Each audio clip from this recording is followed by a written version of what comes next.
for the front jet shades.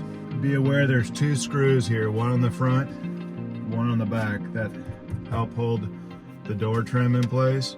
You want to make sure when you're uninstalling and reinstalling that you're not pushing the jet shade trim across that screw. You have a hard U-channel trim, and then on the outside of it, it has the gap seal, the compressible soft gap seal that's affixed to the U-channel. If you scrape it across these screws, enough to tear that.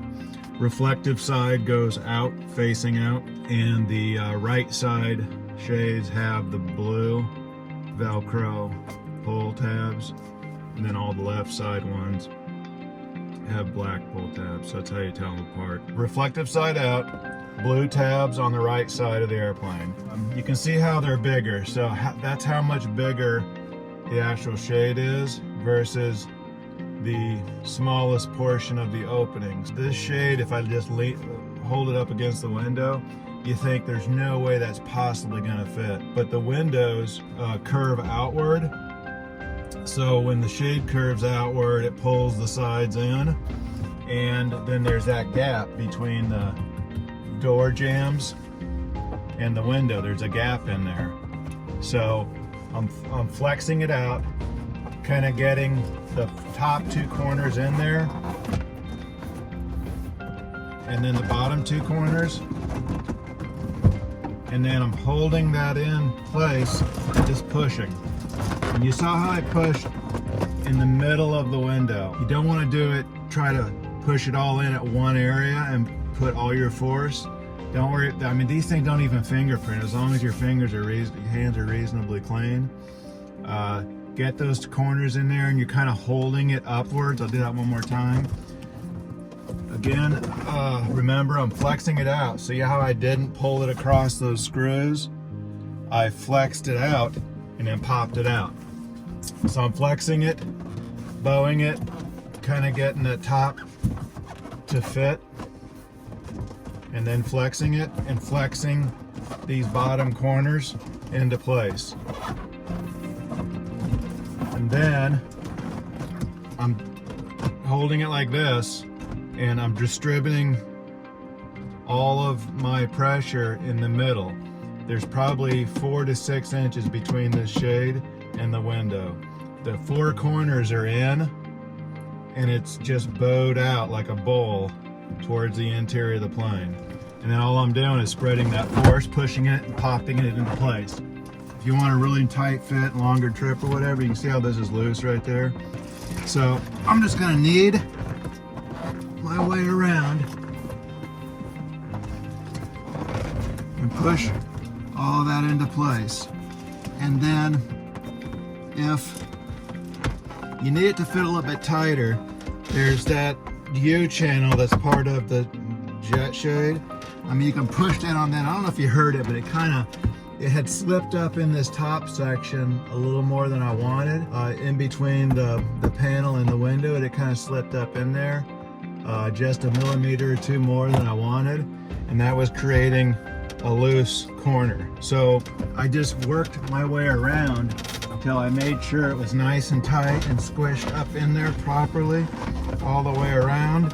I pushed in on that U-channel, and there's probably 3/8 of an inch all the way around of extra U-channel. The U-channel's on the jet. This is the jet shade, and the U-channel is sliding onto it all the way around.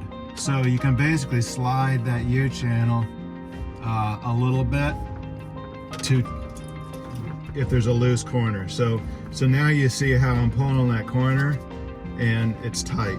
That's just because there was just a little bit of gap for about 4 inches around this corner.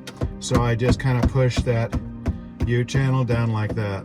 So when you take them off, you might want to just run your hands around to make sure that U-channel is tight all the way around. That way when you reinstall, it'll make it easier reinstalling it.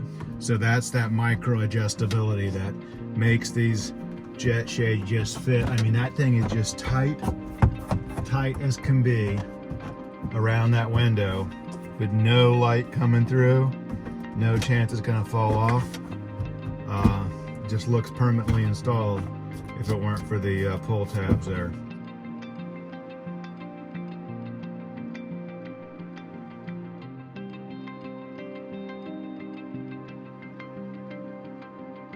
I bet a lot of people take these bottom tabs off. I don't think they'll bother me, but if they do, I think you can probably get by with taking these out. And you'd want to make sure you left at least one end. So uninstalling, it kind of depends on how it's sitting. You see how when I pull down on that, this whole shade is bowing or flexing like a ball towards the interior of the airplane. So that's what you want to do, because when you're doing that, you're pulling the edges inward as the shade bows out towards the inside of the plane, and that's pulling it from that gap between the panels and the glass. And you know, I thought they'd be hard to get out, but now that I got them in, I realize how not, because how it flexes. So I'm flexing it out and pulling down, and now I've got a little bit of shape, and I can just work my way around, flex it out, and twist it a little bit, and it pops right out. It's a dramatic difference. They're so transparent, and the optic clarity is so good. When they're installed and you're looking out, you're like, yeah, I don't know how much it's doing. Then you take them off, and you realize how much it's doing. Yet, looking from the outside in, it's basically almost like one-way glass.